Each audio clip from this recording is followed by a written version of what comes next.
Memulai perjalanan dari Bandung, tim gelar perkara mencoba mencari kebenaran fakta di rumah pelaku. Berdasarkan alamat yang kami dapat, kami mendatangi kediaman keluarga almarhum Hanung Sobana di Komplek Cicerah 2, Kota Cimahi.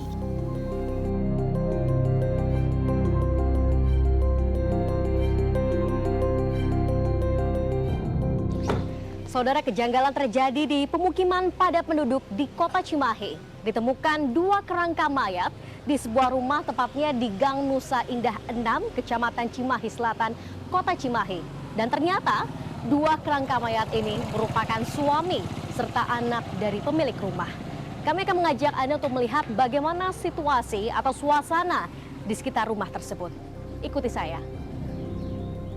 Perjalanan kami lanjutkan dengan berjalan kaki ke dalam pemukiman warga. Tidak seperti saat kasus ini mencuat, tidak terlihat banyak warga yang berkumpul. Saudara, saat ini kami sudah berada di tempat kejadian perkara atau di rumah di mana ditemukan 2 kerangka mayat yang ternyata adalah suami serta anak dari pemilik rumah ini.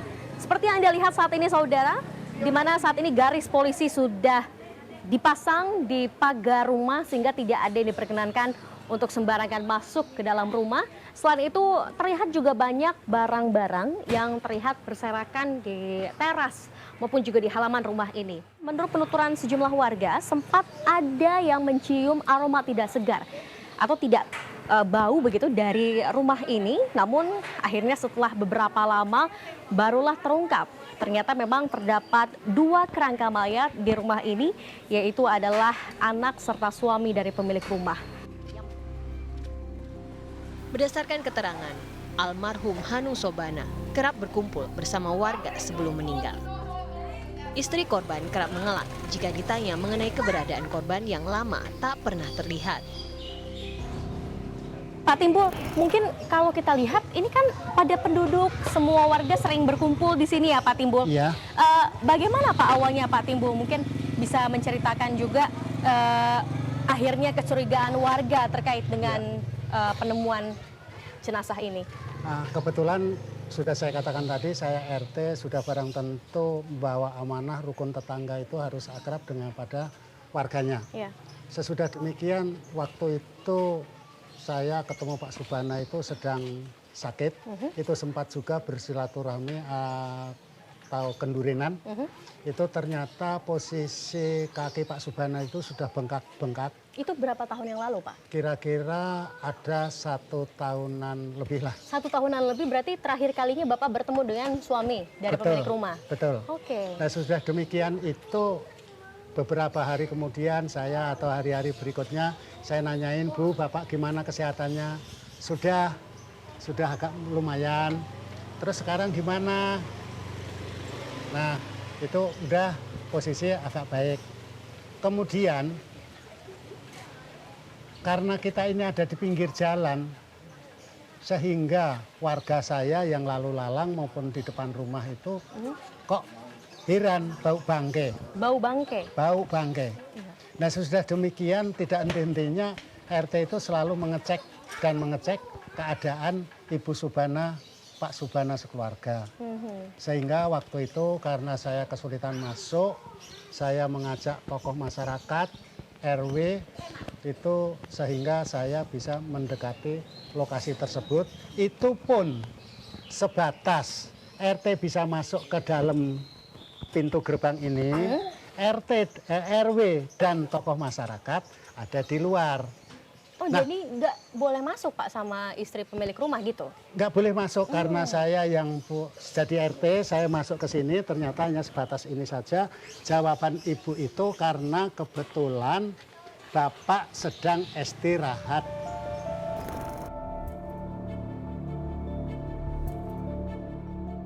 Keingintahuan kami semakin besar.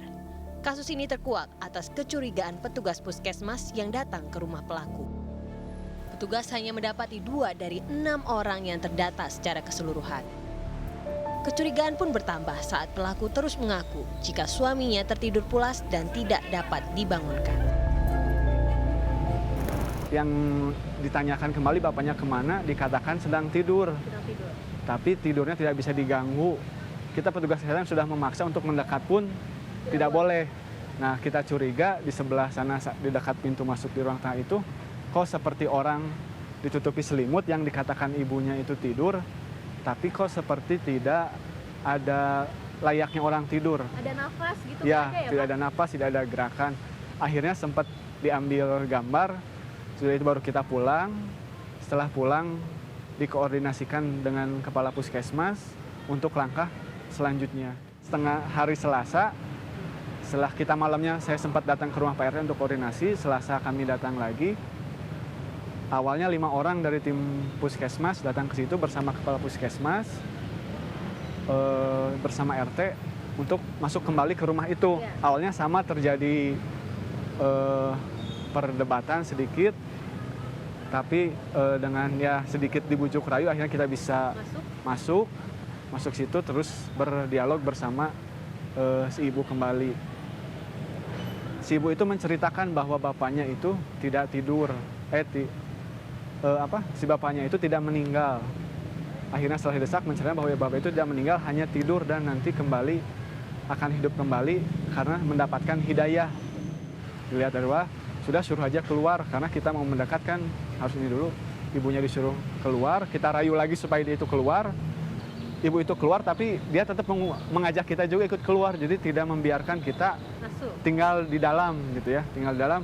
Tapi akhirnya salah satu teman kami dan Pak RT menahan si ibu itu supaya kita bisa membuka apa yang dibalik sarung itu. Akhirnya setelah itu berhasil, dibukalah sarung itu dan yang pertama dibuka yang di atas. Yang kaget itu kami sudah beranggapan itu mungkin mayat, yang bikin kaget kok ternyata isinya tengkorak.